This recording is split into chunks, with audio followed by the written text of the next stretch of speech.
Welcome, everyone, to an episode of a Silverline series titled A Worthy Conversation. Tonight, we're going to talk about intellectual property protection. I'm your host. My name is Wakim Zaidan, and with me is my co-host, Azar Hassan. And thank you for joining us tonight. Since it's a live talk, we have certain basic rules that we'd like you to follow, please. So we're going to paste those in the chat box in the window in front of you. So please do follow these. At the end, we have a section for Q&A. So whatever questions you have, please put them in the chat box, and then we can ask them to our speakers. Before I start, I think it would be nice to kind of know from everyone what kind of a creator and innovator they are. So if you can please type in the chat box whether you're a designer, a filmmaker, a musician, whatever is your profession, so we get a feel of what you guys do and kind of understand more. So to start with, I'm going to give a bit of context of why we're doing this as a Silverline platform and as creators in general. When we started off by creating this platform, we had a sort of a worry between the different people we spoke to that there is a need to kind of protect the work that we are creating, especially now with the world of internet. It's very hard to kind of put something out there and kind of make sure it doesn't get copied. And if it gets copied, what actions can you take in order to protect whatever is yours? So we thought, there is a need to kind of do that. And as a platform, we managed to stumble upon a wonderful solution, which is using blockchain as the technology to protect the intellectual property. So having said that, with that technology in place and understanding how the legal framework of intellectual property works, we have tonight two guests, Mrs. Rania Zaidan, who is a legal consultant. Thank you for joining us, Rania. And we have the founder of Bernstein, who is basically the solution provider of our platform for intellectual property. Welcome, Marco, and thank you for joining us. Thank you. So before I start, I think it would be good to kind of show you guys a demonstration on how the platform works. So you have a bit of understanding of how simple it is to protect your intellectual property using the blockchain platform. So I'm going to share my screen now with everyone and show you a demonstration. So before I start with showing you how the platform works, I think it's important to show exactly what we're trying to do here. So let's say today you are a furniture designer and you went to a lawyer and you told them, I want to register this design in my name. The lawyer would basically ask you a very simple yet important question. What proves that this design is actually yours? I mean, you know it's yours, but how would the world actually know that it's yours? So you actually have to go back and try to find all the evidence that prove that this work is yours. From ideas, to sketches, to voice notes, to prototypes, to material, to anything that you use in the process of creating that piece, bring it to the lawyer and show them the evidence that proves that this work is yours. Now, of course, this evidence, if you bring the papers, the files, and all that, it's truly yours, but eventually, it might be created along the way. So what the platform that we are about to show you right now helps you provide critical files in a way that is properly documented. So basically, you upload your files and you certify them by using timestamps from different jurisdictions, such as the European Union and Bitcoin as well. So basically, as simple as it sounds, the platform helps you document the whole process. So as you can see here in this visual, when you start creating your chair, you have an idea, you upload the sketches of that chair, and you certify them. Then later on, you do some more prototyping, some more designs. You upload the files and you certify them. Then you create your business model, your marketing plan, any kind of file. You also upload it and you certify it. So by that, you are basically creating a trail of evidence that proves that your final work is yours. So I'm going to show you now how simple it actually is. So basically, you can enter to the intellectual property platform from this icon on top. You obviously have to sign up by entering your username and password. Once you log in, you get to see your vault. And the vault basically is a space where no one has access to except you, not even the solution provider, not even us. This is a safe space where you can save your files and certify them. So once you log in, you can see the interface where you can create a project. In this case, it's the furniture piece. So I'm going to open the furniture piece. And you will see on the left-hand side here a series of incidents that happened in a chronological order, starting from September 07. So on September 07, I started the project. I uploaded 2 files, and I got them certified by Bitcoin, by a timestamp from EU and a timestamp from China. And so on. As I kept progressing in the project, I kept on uploading.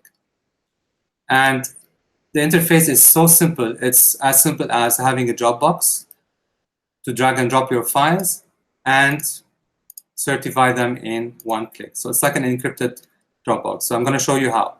So here's today, I created my color palette. So I'm uploading that. I created my business plan. I'm uploading that. And I did my financial planning as well. And I'm uploading that. Basically, anything that you created can be uploaded and certified. So I have the files all uploaded. I add a description to them. So tonight, we're going to call them just test September. I'm going to save. And then in a click of a button, I click certify. It tells me what timestamps are going to be issued. I click certify. And in a matter of seconds, I get the EU certification, the Chinese certification, and the Bitcoin certification, which takes a bit of time because it needs to propagate through the internet and gets validated. But eventually, I have those files certified. And in this way, I have created well-supported evidence with unique IDs. And these IDs basically can be verified with those files. If you download them and take them onto the blockchain, they can get verified by an expert or on the platform of the provider, which is Bernstein in this case. Okay, so this is the service that is basically we're offering on the platform, and that facilitates the protection of your intellectual property. So that, as a designer, you really get to kind of protect your work right from the beginning, and making sure that if you share it for feedback, if you want, to show it to other people and so on, throughout the process, you know that you are safe. So before I start my discussion now with our guests, I would like to ask another question, which is basically how many times your work was copied. So if you can, everyone, just answer in the chat box this question while we start the conversation with Rania. Rania, if you may, just unmute your mic, please. So today I'm creating my work. I need to understand what kind of legal context I'm working in. I'm new to everything. What does copywriting means? What does trademarking means? What does trade secret means? Can you just give us context on what all of this means to us so we can actually work within it? Yeah, sure. Thank you, Joachim, and hi, everyone. Basically, everything that you have mentioned falls under the IP. So intellectual property comprises all of these, the patents, copyrights, trademarks, trade secrets. It's intangible property, which is only the creation of the human mind. So basically, it makes it harder for us to protect because it's not tangible. It's not a piece of land that we build a fence around and we protect it from trespassing. It's intangible. It's once it's created, it's just out there and accessible to everyone. And it makes it hard to protect, if you want. We're going to just skim through the types of intellectual property so that you can relate your work under one of these categories. We have the patents, the copyrights, the trademarks, and the trade secrets.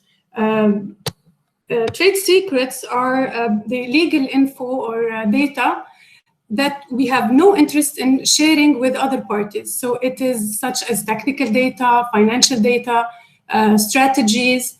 I'll give you an example, known example, which is the recipe of Coke or Pepsi.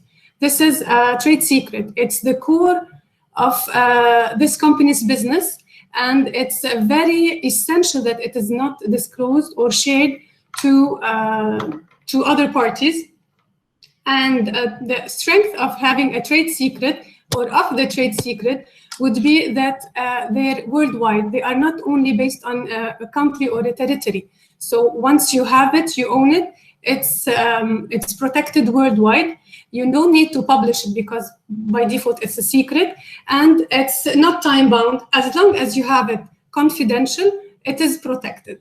Then we have the trademarks. Trademarks are any sign that can distinguish your product or goods or services from another enterprise or individual's product or service. So they are, of course, part of the intellectual property rights. And you may ask that, do we need to register a trademark? Of course, yes, it's not automatically registered. The thing with trademarks is that it's territorial. So what you have to do is you register in the place of origin, or the where if you live, let's say, in Lebanon, you register in Lebanon. But if you seek protection for your trademark in Egypt or in UAE, you have also to register within these countries. Okay. If once we register the trademark, it gives us some rights. So first we have to register because it's not automatically protected.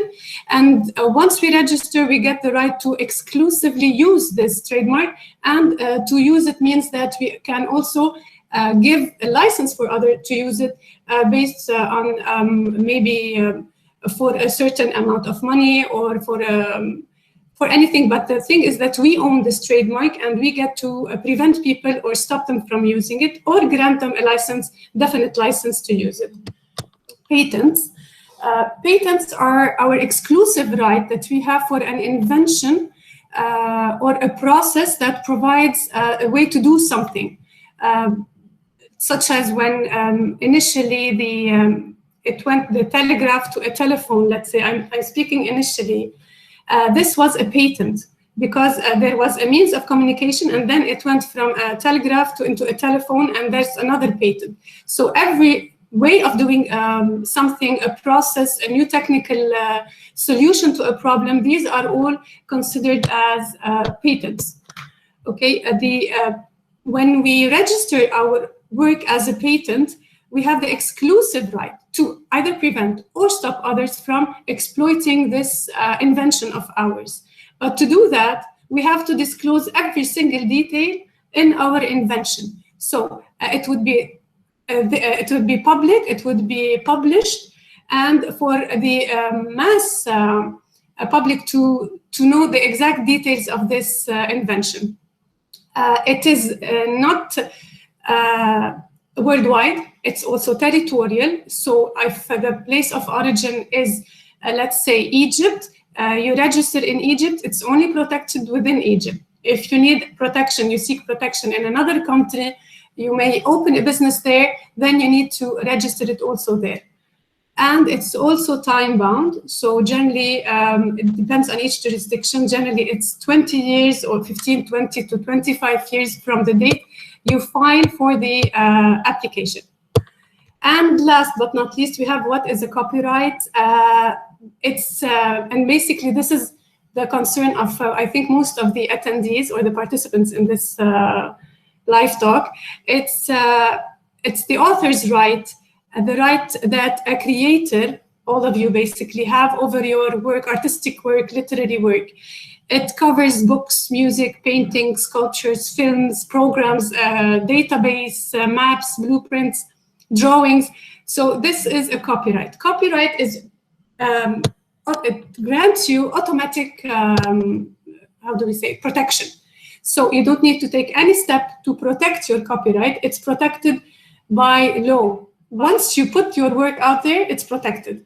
you have two rights, basically. Mainly, it's the economic right to your work and the moral right to your work. The economic right is, of course, you can derive financial reward from this use of the work.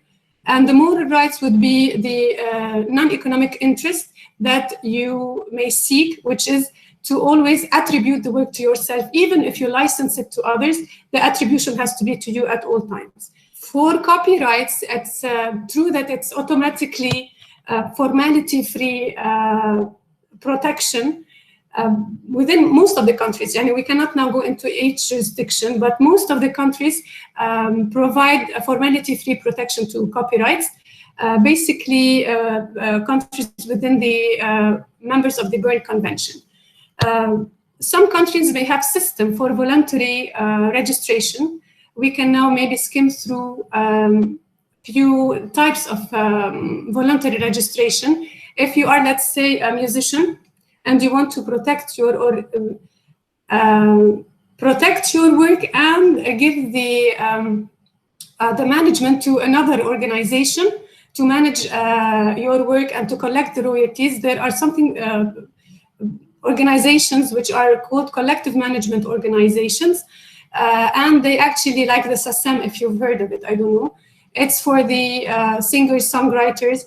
They manage their copyrights and they collect royalties. So if I need to perform or play a song in Lebanon on the radio, I need to pay for this singer. So instead of going to the singer directly and paying, there is these collective management organizations that do this job for the singers who are members to these organizations. And when we talk about copyrights, we talk about licensing. You have the right to license your work. You can privately license, enter into a bi-party agreement.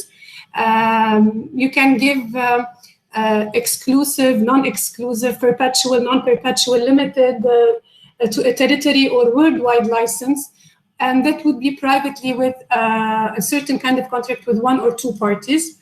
Or it can be a public license, such as, of course, you've heard of it, the Creative Commons is a public license granted to enable the free distribution of your work. And it goes into several levels of mix and match. You can either, it would be non-commercial or commercial. It would be without the attribution. It would be the zero. You will require no credit. You can remix the work. You can sell the work. So it depends on the level that you are seeking. Basically, this is this covers the types of intellectual property. So what you're talking about here is basically registering the work in one country or the other. So eventually, if you need to register the work, let's say whether it's a patency or a copyright into 170 countries around the world, it's going to cost you a fortune at the end of the day, correct? Yeah. Sorry, but to clarify, registering a patent is a must, or else it would not be a patented work. Copyright is not a must. It's not a must. But here comes the proof. If I use your work and you have no proof that it's yours, here comes the role of registering in a way or another. So you lose your right. Very, very clear. Yeah. So it's important in a way to document that this work is actually yours and prove that it's yours. So eventually, if it gets copied anywhere around the world, you have enough evidence in the court in any jurisdiction to kind of prove it's yours. In case of litigation, yes. Yeah, exactly. So this will basically gear the conversation towards Marco. So Marco, my question to you would be, your platform does that. It basically documents or helps the creator to document their work in a way that they end up or being able to prove that this is theirs. So can you tell us a bit on why this is all started and how is this helpful, and give us more context on why blockchain as well? Sure. I will start by telling you why we are using the blockchain for securing intellectual property. It's a long story, so to make it short, the idea you should have of the blockchain is of a very special book. It's a book with very unique features. It's a book that every one of you can get a copy. It's a book where every one of you can add something at the end, but it's also a book where no one can delete pages or change anything. So this is like the universal public registry that we as humanity have been dreaming of for so long. So we never had such opportunity in the past. So this technology is something that today is used for many different use cases. And for sure, we don't give up on that. It's not just a payment system, it's many things. And what got me excited was this idea of leveraging this new kind of registry to prove what I've been achieved in my job. So this is something that goes beyond the concept. I mean, every day we know that we live now in a digital world. And I think the mindset we should have when we create something, when we invent something, or when we just put together our knowledge, our know-how, is that as soon as we make this information digital, we should assume it is also accessible by everyone else. Because what we have learned in the past, I mean, I'm old enough to remember when we were cracking DRM on music sold by Apple or anyone else. Now they just got rid of all the DRM because they know it's totally useless. Video games, music, ebooks, there are still some, but we know that it's just a matter of convenience. We really know that anything that is digital can be circulated and distributed. Okay, so what is relevant is to be able to prove, not to put a barrier around what we create, but to be able to prove our rights on what we create. Okay, because that is definitely more important than preventing a certain file from being copied. It's very difficult to prevent that, and sometimes we don't want to. No, let's assume I'm a creative agency. I'm pitching a new client 5 different ideas. Okay, of course I'm sharing with the client. I want my client to look into my 5 different ideas. I want to get paid for that, but it's very difficult for me to prevent the client from misusing all the ideas that I've brought to him. Okay, and one of our first clients, as an example, was a digital communication agency that use our certification not as a way to prevent the client from accessing the idea, actually not, but as a way to deter the client from using those ideas, because they were attaching a certificate that says, I'm able to prove that I presented you this idea today and I own this idea. I registered this idea before this meeting. So don't try to fool me and make an unfair use of what I'm sharing right now. So this is how the blockchain can help both high-tech companies or creative businesses or individuals, artists. I have a long list of use cases that are all tapping into what Rania just described, the many different kind of IP rights that you might want to enforce or to claim. And one of the most common situation is when you are working with your partner. Maybe you are sharing a certain project with a collaborator, or you are sharing some design with a manufacturer because you want to create a first prototype. And usually there are legal frameworks that you use when you do this kind of activities. The most basic one is, okay, this is still a secret, and so since I'm sharing with this company or with this external laboratory, I want to enter into a non-disclosure agreement where they are bound to confidentiality so that I don't destroy the secrecy, so I can still enjoy the protection of a trade secret or whatever. So the problem with NDAs is that they are really difficult to enforce. That's why we sign NDAs all the time without thinking too much, because the definition of what is covered by an NDA usually is very broad, because we don't want to describe the actual thing in the NDA itself, because it means actually revealing it, because an NDA itself is a contract that can be audited by any third party. But at the same time, we want to be very precise in describing what we are sharing. So a certificate created on the blockchain achieve this, is able to represent a certain set of data, like Joachim showed you before. You can create a certificate that is representing those 3 files that he uploaded, and you can use that certificate as a way of defining the object that is relevant for this confidentiality agreement. So let's say you are a musician and you are bringing in, I don't know, a collaborator working on a new piece, and this collaborator is gonna sign an NDA with you. And at the same time, you are also able to prove all the previous stages, because you have registered the initial version of that song and then all the iteration that you have done later. So it's gonna be a very strong copyright claim, because you are not just able to prove that you own the copyright of the final result of the song, but you are also able to prove the entire history of that song. And that it's really enforcing your rights over that song even more. So there are many different situations that you have to, where you might enjoy using a digital certificates. And the service that Silverline is bringing to you in collaboration with us is leveraging both the blockchain, but also timestamping authorities of different areas. These are like centralized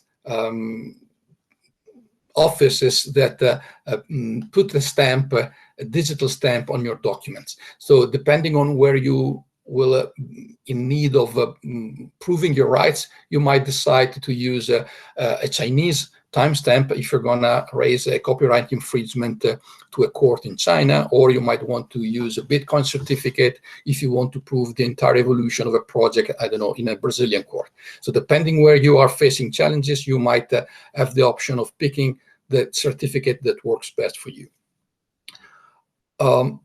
Bernstein is a Dropbox with a certification layer, as Joachim said, rightly so.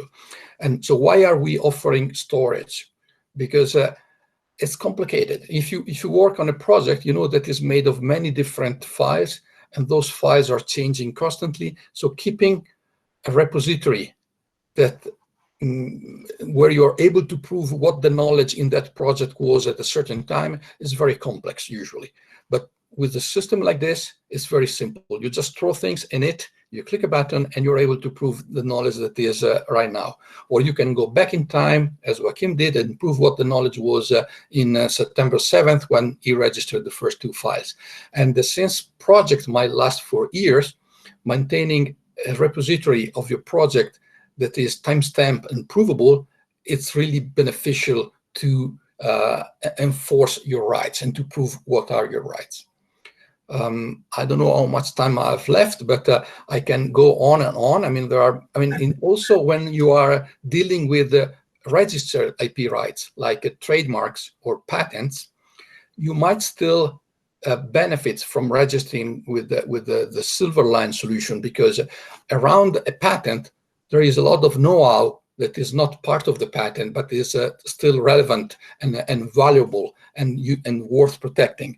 Or if you are using a trademark, you need to be able to prove that you have actually used that trademark. So proof of use and reputation are crucial, because when it's expiring, you need to prove that you have been using the trademark so that you can renew it. Or if you want to defend against the claim of someone else, you have again to prove that you have been using that trademark. So mean you have invoiced people, meaning you have worked on the packaging, on business plan, and all this information are very easy, and it's very convenient to register all this documentation and keep this archive of proof of use on your system. Excellent. So if you have any other question, just let me know in the chat. I think now the time is for questions. I'm going to start with the first question from my end, because we have the question of, is it admissible in a court, let's say in the UAE or in Saudi or in Kuwait? Because we are always worried about copyrights in this part of the world. So although you mentioned Bitcoin and you can use it in Brazil, but how does it work in a country where it's not EU or China? Does it work here? Okay, of course, if you present the digital timestamp issued by the Chinese government, you will be able to present it to a Chinese court, and the same for the European Union one. With Bitcoin, it depends on the legislation in the different countries. In the United Arab Emirates, they have a very advanced regulation that makes blockchain evidence admissible to court in a very wide, very flexible, very advanced, quite similar to China and to many other places. Usually the strength of a Bitcoin certificate is that it doesn't rely on any third party. So the court is not forced to accept the authority of someone else. So you can prove to the court that the mathematical process that is actually giving value to that certificate. So even in the very unfortunate situation that is getting smaller and smaller chances to encounter that you are litigating in a country where blockchain evidence doesn't have explicit admissibility to court, you are still able to present an expert opinion, an expert witness proving that. And the way the certification on the blockchain, the protocol for registering things on the blockchain that we implemented is totally decentralized. It means we do not play a role. So even if we go out of business, or if you stop using the Silverline platform in 2 years, you still have your certificates, and those certificates can be validated independently by any third party. So I think the best answer I have for you when it comes to legal admissibility is that we do have law firm clients in the Gulf countries. We do have clients in other area in Asia and in Europe, of course, and also there have been already cases discussed both in China and in Taiwan where the decision of the court was made on a Bitcoin-based certificate. So admissibility is not something that should be really worried about. What you should be worried about is that you have registered things in a proper way, everything, not just the core of your creation, but also everything around it, the investment you have made, the prototype you have built, the communication you have planned, board decision, anything. Okay, cool, thank you. So we have here a question from Samia, and she basically is asking, does the service offered by Silverline cover work in other languages other than English? I would say yes, in any language, Samia, you can actually upload your files and write in your descriptions. At the end of the day, it's, as Marco said, it's a mathematical structure that is basically proving the certification, so no problem there. Yeah, I just can add that since everything is encrypted right in your browser before reaching the server, we don't even know, not if which language is it, but we don't even know if it is a music file or a PDF. It's just a bubble of bits that has no meaning because it's encrypted with that key that you are entering when you set up your account. Exactly, cool. Question for you, Rania, from Samia as well. She's asking, does registering a trademark or a name also include names that could be similar or written in a different way? So for example, Apple as a company and Apple's. You need to unmute yourself, Rania, if you don't mind, please. Okay. Here it depends on the territory you are registering your trademark. As I said, trademarks are territorial. It's not worldwide. So if Apple is registered only in the US under the, let's say, technology or computer hardware, you can register in Lebanon the trademark Apple and use it on maybe similar categories. You can change the name, but the fact remains controversial that the use of the trademark makes it, proves the ownership to, let's say, Apple company. So if you are going to use it here in Lebanon, the same logo with the same name and on the same products, that would be a cause of litigation, which can be filed by the Apple company.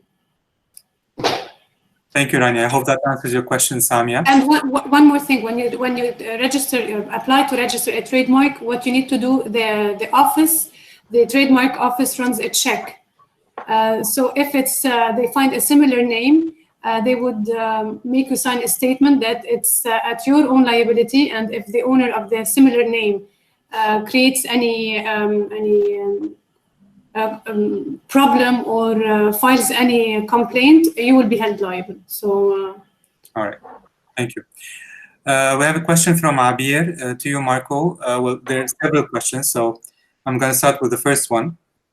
She's basically asking, are there examples of legal precedent? Where can we read more about these cases? So we have those, Abir, in our FAQ on the website, and also Bernstein have those documented within their frequently asked questions section. And if you'd like, we can send you a link of those. Sorry, Mark, I answered that on your behalf, but I think what you need to answer it. So she's asking, what about the commissioned work that's usually covered by legal contracts favoring the client? I think Rania might be better off with this, but the point is, if there is a contract, what you can do, you can have a better specification of that contract if you're able to define what the commission is referring to. Okay, so let's say if you have produced something, okay, and then you're transferring rights to the commission, to the commissioner, that contract where you transfer the rights can refer to the certificate that is describing the actual item. Let's say even if it's a physical object, no, you can take a picture of it, register on Bernstein, and then use it to reference in the transfer of rights contract. Rania, would you like to add anything to this question? no, he just explained it. It can be referred in the contract as such, but for legal precedents, I don't know. In the case of these certificates, it's not very used in our region. We're referring to certificates of itself. Yeah. All right. So we have a question from Malak. What if I upload a design that somebody has already patented elements of it? Will I get it certified?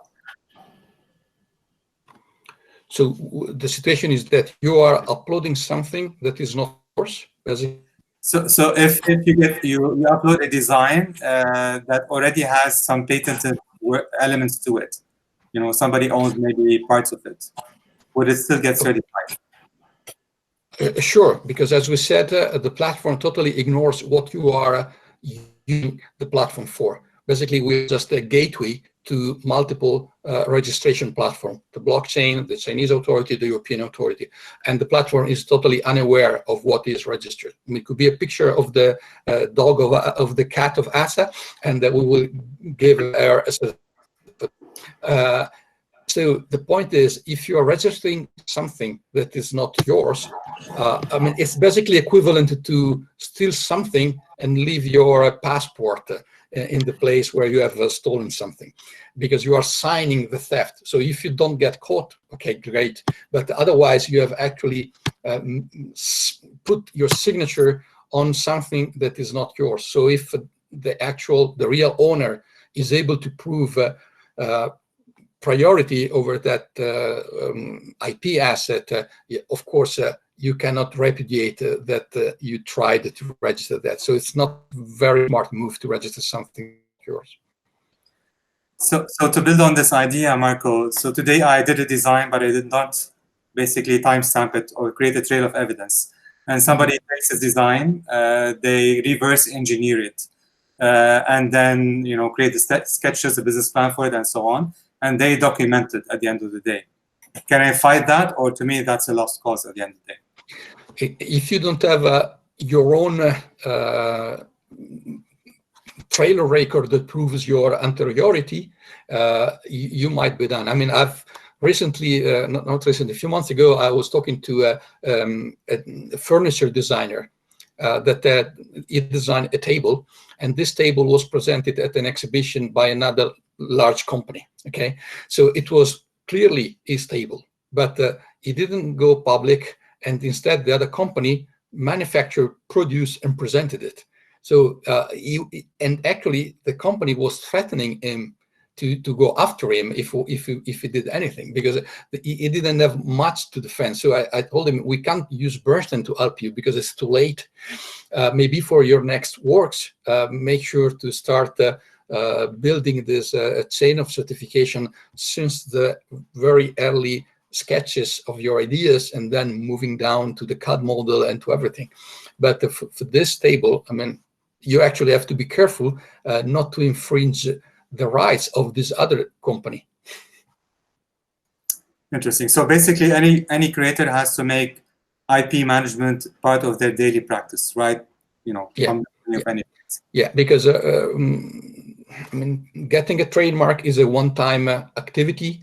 Managing that trademark is a daily activity. Trade secrets, it's something you have to think from the very early go of your project, and you also have to think that anything you're working on, it always starts as a secret.